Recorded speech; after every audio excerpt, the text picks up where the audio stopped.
Manchuria, northern China, 1945. The Soviet army is advancing. Japanese soldiers are frantically destroying buildings, burning documents, executing prisoners, and trying to hide evidence of something so horrific, so unthinkable, that the world won't learn the full truth for decades. They're destroying a facility, a complex of over 150 buildings, laboratories, prison cells, dissection rooms, and crematoria, a place where thousands of people were subjected to experiments that violate every principle of human decency. This isn't a concentration camp, though the atrocities committed here rival anything done in Europe. This is a research facility, run by the Japanese Imperial Army under the guise of water purification, but actually dedicated to biological warfare and human experimentation. The name of this facility? Unit 731. And by the time you finish this story, you'll understand why this remains one of the darkest chapters of World War II, why the perpetrators were never prosecuted at Nuremberg, and why the United States government helped cover it up, in exchange for the data. Because what happened at Unit 731 wasn't just war crimes. It was systematic, scientific, and conducted by doctors who took an oath to do no harm, but instead used living human beings as experimental subjects, testing biological weapons, studying diseases, and documenting how the human body responds to torture, all in the name of science.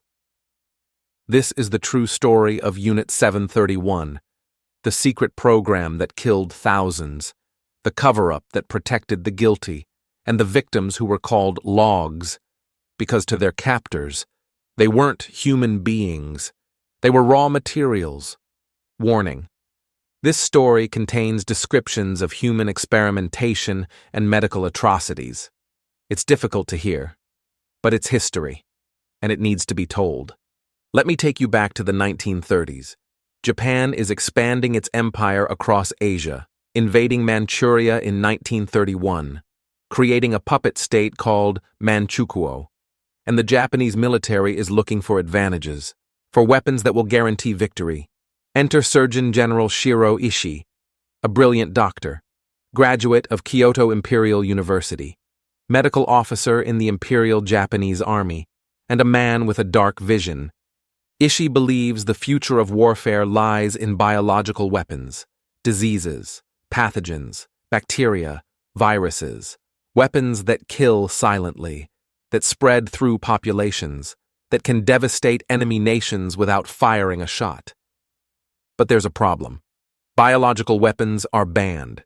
The Geneva Protocol of 1925 prohibits the use of chemical and biological weapons in warfare. Every major nation signed it, including Japan. But Ishii sees a loophole. The protocol bans the use of biological weapons, but it doesn't ban research.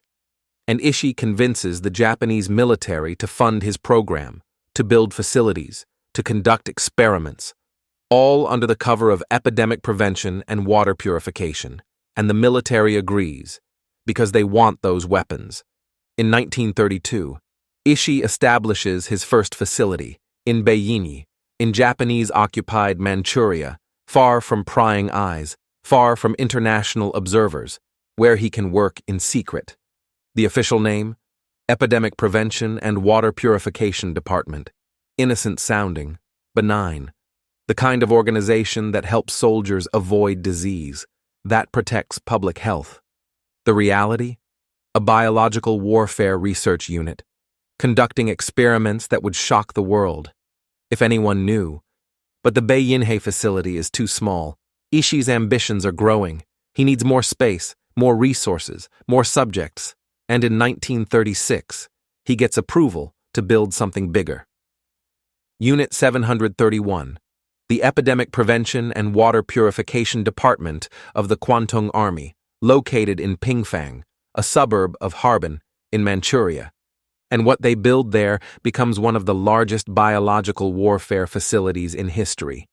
Over 150 buildings, spread across 6 square kilometers, with a prison that can hold up to 600 people at a time, people who will never leave, people who are about to become experimental subjects. The complex is massive. Administration buildings, laboratories, barracks for the 3,000 staff members, prison blocks, execution grounds, crematoria. There's a power plant, an airfield, a railway station. Everything needed to operate independently. Everything designed to keep secrets. The prison blocks are specially designed.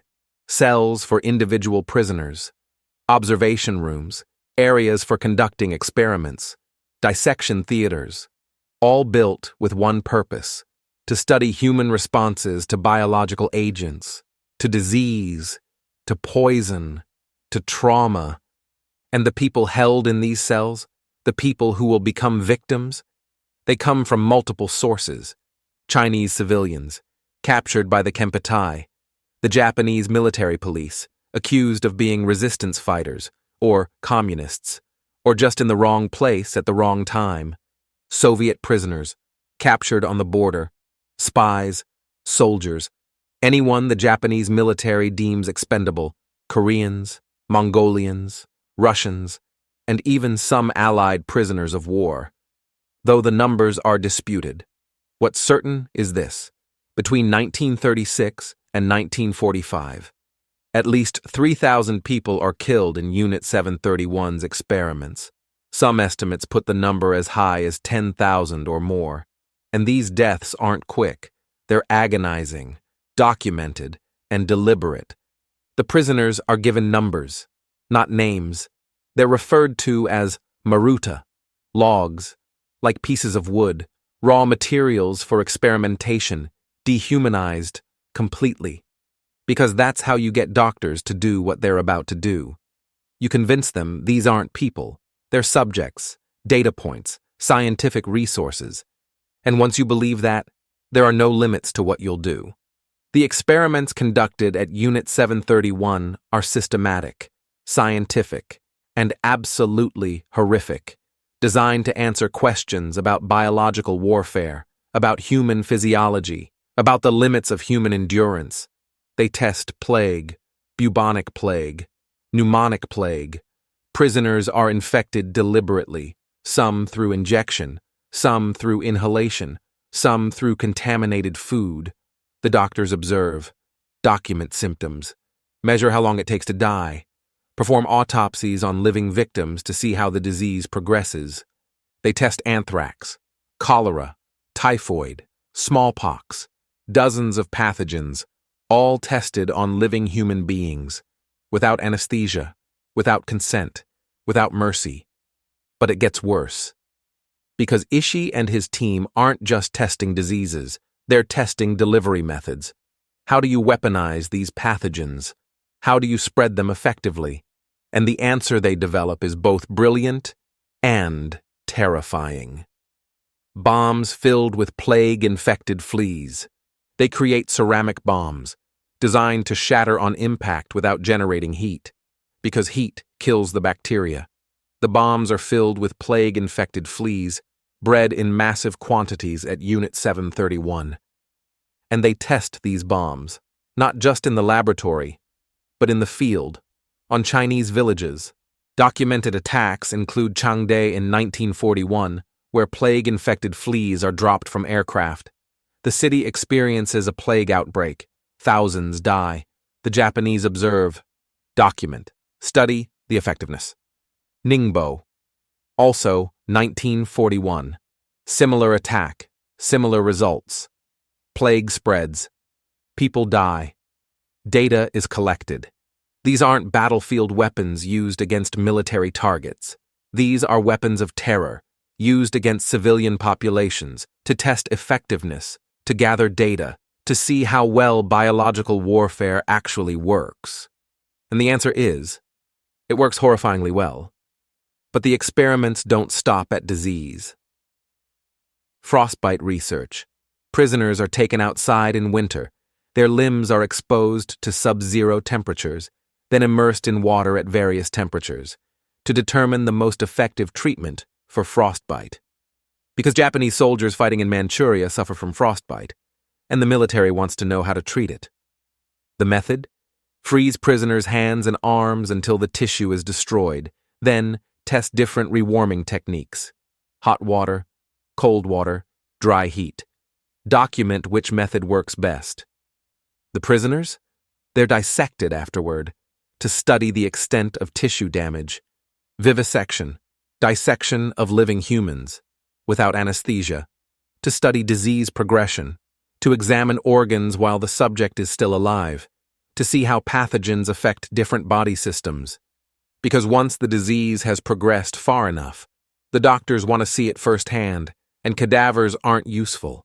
They need living subjects, so they cut them open, while they're conscious, and document what they find.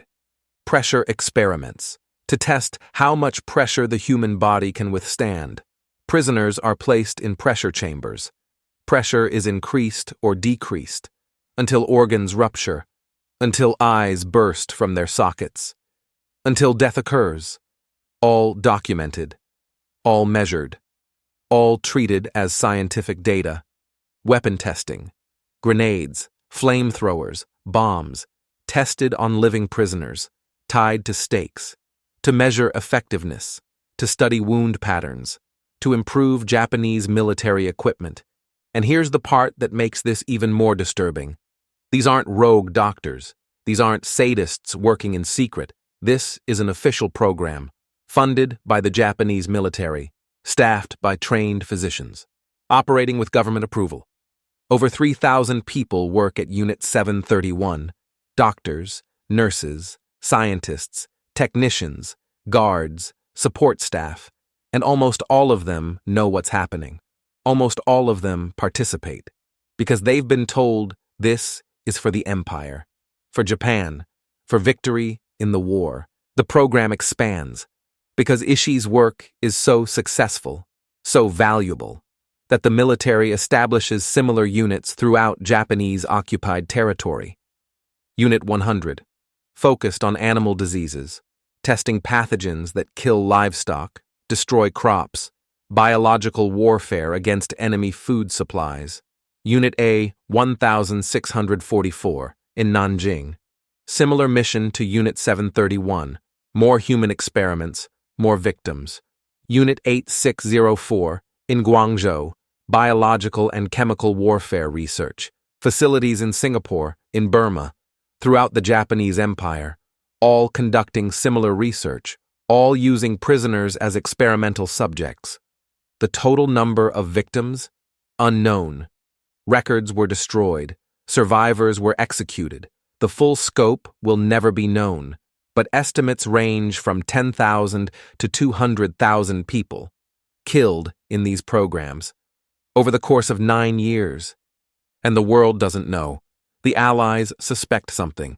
Intelligence reports mention biological warfare research, but the scale, the horror, the systematic nature of it, that remains secret until the very end of the war. August 1945. Japan is losing. The Americans have dropped atomic bombs on Hiroshima and Nagasaki. The Soviet Union has declared war, is invading Manchuria, and Ishii knows his time is running out. He issues orders: destroy everything, burn the documents, blow up the buildings, kill all remaining prisoners, leave no evidence, no witnesses, nothing that can be used against them. Unit 731 staff work frantically. Buildings are demolished, prisoners are executed, some shot, some poisoned, some locked in cells and burned alive. The crematoria work overtime. But here's the problem. You can't completely destroy a 6 square kilometer facility. Not in days, not with Soviet troops approaching. Some buildings remain, some documents survive, some witnesses escape. When Soviet forces capture Pingfang, they find ruins, they find evidence, they find survivors who tell stories that seem impossible to believe. Stories of human experiments, of biological weapons, of systematic murder. The Soviets document what they find. They capture some Unit 731 staff. They put them on trial. The Khabarovsk war crimes trials in 1949. 12 defendants, all convicted. But the world pays little attention because by 1949, The Cold War has started, and the Soviets aren't trusted. Their trials are dismissed as propaganda. Meanwhile, something else is happening, something that will shape the post-war world and protect the perpetrators of Unit 731. The United States makes a deal with the devil. As the war ends, American occupation forces in Japan start hearing rumors about Unit 731, about biological warfare research, about human experiments, and they want to know more, not to prosecute, not to seek justice, but to acquire the data, because the United States is developing its own biological warfare program, and the data from Unit 731, data purchased with thousands of lives, data obtained through experiments that would never be approved in America. That data is valuable. General Douglas MacArthur, Supreme Commander of Allied Powers in Japan, authorizes contact with Unit 731 staff, including Ishii himself. The deal is simple. Give us your data, your research, your findings, everything you learned from your experiments, and in exchange, we'll grant you immunity from prosecution. You won't face trial, you won't be sent to Nuremberg, you'll be protected. And Ishii agrees, because the alternative is being handed over to the Soviets, or the Chinese, who won't be merciful. So he hands over the data. Thousands of pages, research notes, autopsy reports, disease progression studies, weapon effectiveness data, everything. The Americans classify it, top secret, and use it to develop their own biological warfare program at Fort Detrick, Maryland. The knowledge, purchased with Chinese and Soviet and Korean lives, becomes the foundation of American biological weapons research. And Ishii, he lives freely in Japan until 1959, when he dies of throat cancer. At age 67, he never faces trial, never faces justice, never admits wrongdoing. His senior staff? Same deal. Immunity in exchange for cooperation. Many go on to prominent careers in Japanese medicine, universities, pharmaceutical companies, government health agencies. Their past never mentioned. Their crimes never prosecuted. This isn't speculation. This isn't conspiracy theory. This is documented fact. Declassified American documents confirm the deal. Soviet trial records confirm the experiments. Survivor testimonies confirm the horror. And the silence that followed. That's confirmed by the absence of prosecution. For decades, this story remains hidden, classified, denied.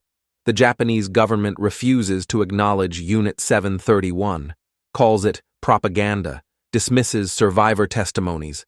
American documents remain classified. The deal with Ishii remains secret. The data obtained from human experiments remains classified as military research. But slowly, the truth emerges. Survivors speak out. Historians investigate. Documents are declassified. The full horror becomes known. In the 1980s and 1990s, more evidence surfaces. Japanese journalists investigate, find survivors, document their stories.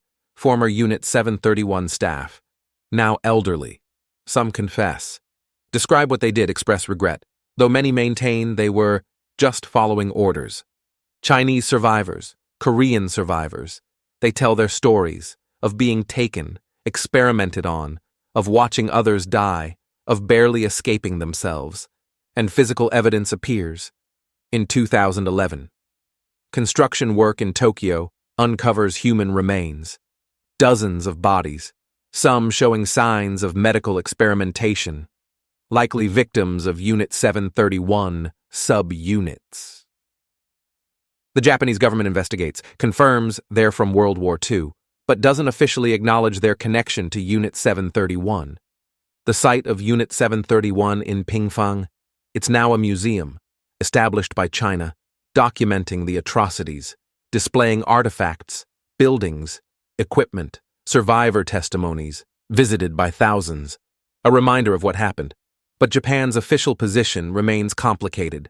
The government acknowledges that regrettable events occurred, but doesn't provide full details, doesn't officially name Unit 731 in textbooks, doesn't provide comprehensive reparations to victims. And the United States? Declassified documents confirm the deal with Ishii, confirm that data was obtained, but doesn't fully acknowledge the moral implications, doesn't address whether that data should have been acquired or used. Here's what we know for certain. From documented records, from verified survivor testimonies, from declassified files, Unit 731 existed from 1936 to 1945 in Pingfang, Manchuria, as an official Japanese military program. At least 3,000 people, possibly many more, were killed in experiments, testing biological weapons, testing human physiology under extreme conditions, testing the limits of human endurance. Plague bombs were developed and deployed against Chinese cities, killing thousands of civilians in documented attacks.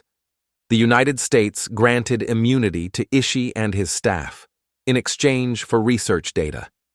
This is confirmed by declassified American documents.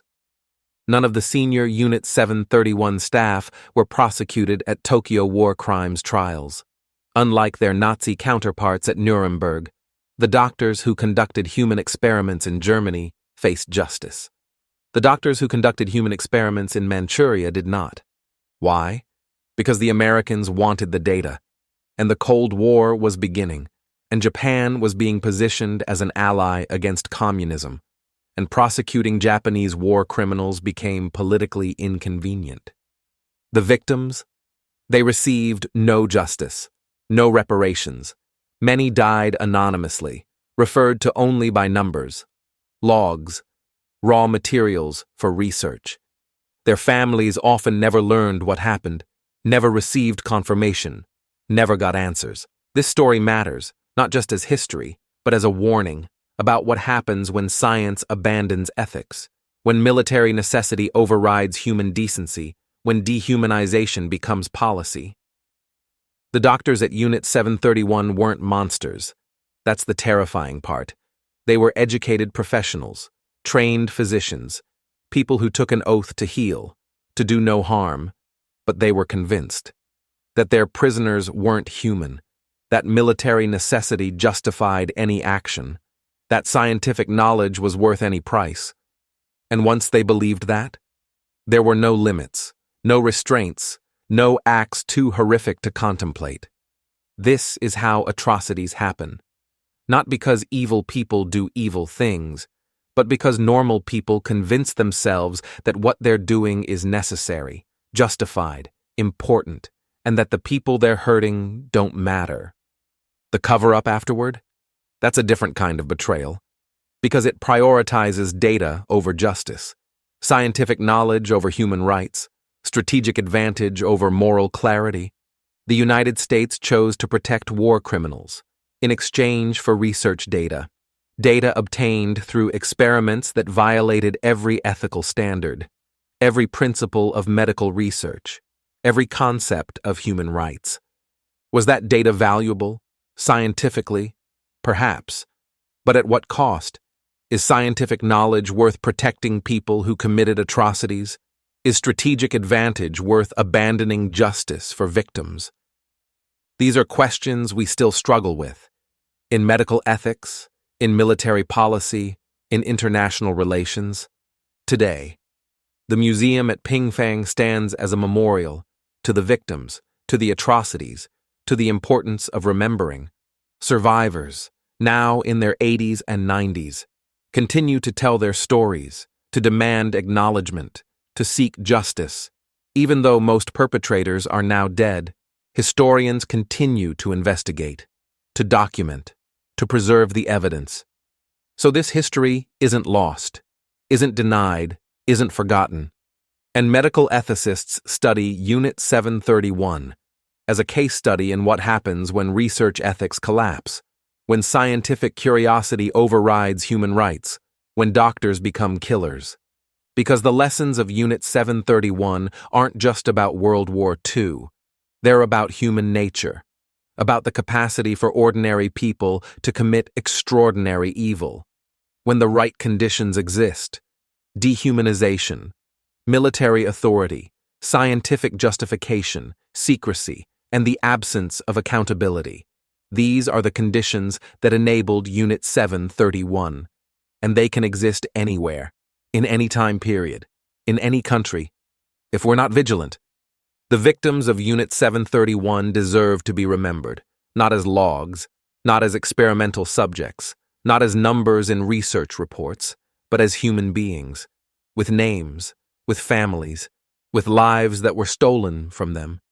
The Chinese civilians, the Soviet prisoners, the Korean captives, the Mongolians, everyone who suffered in those cells, everyone who was experimented on, everyone who died. They deserve justice, even if that justice comes only in the form of memory, of acknowledgement, of truth. This is one of the darkest chapters of World War II, not because it's the only atrocity, but because of how long it remained hidden, how deliberately it was covered up, how the perpetrators escaped justice, and how the world chose strategic advantage over moral clarity. Japan's secret human experiments. Unit 731, the biological warfare program that killed thousands, the cover-up that protected the guilty, and the victims who were denied justice. It's a story that needs to be told, not to assign collective guilt, not to condemn modern Japan for the actions of its wartime government, but to remember, to learn, to ensure this never happens again. Because the real lesson of Unit 731 isn't about Japan, or America, or the 1940s. It's about us, about human nature, about what we're capable of, when we forget that every person, regardless of nationality, regardless of circumstances, deserves to be treated as human. The prisoners at Unit 731 were called logs. But they were people. They had names, they had families, they had lives, and they deserved better. The doctors who experimented on them took an oath to heal, to do no harm, but they broke that oath in the worst possible way. The governments that covered it up, that granted immunity, that chose data over justice, they betrayed those victims and betrayed the principles they claimed to uphold. This is the story of Japan's secret human experiments, Unit 731, a story of horror, of betrayal, of injustice, but also a story of truth, eventually revealed, eventually documented, eventually remembered, so that these victims, these 3,000 or more people who died in those laboratories, in those cells, in those experiments, are never forgotten, and every word of it is true.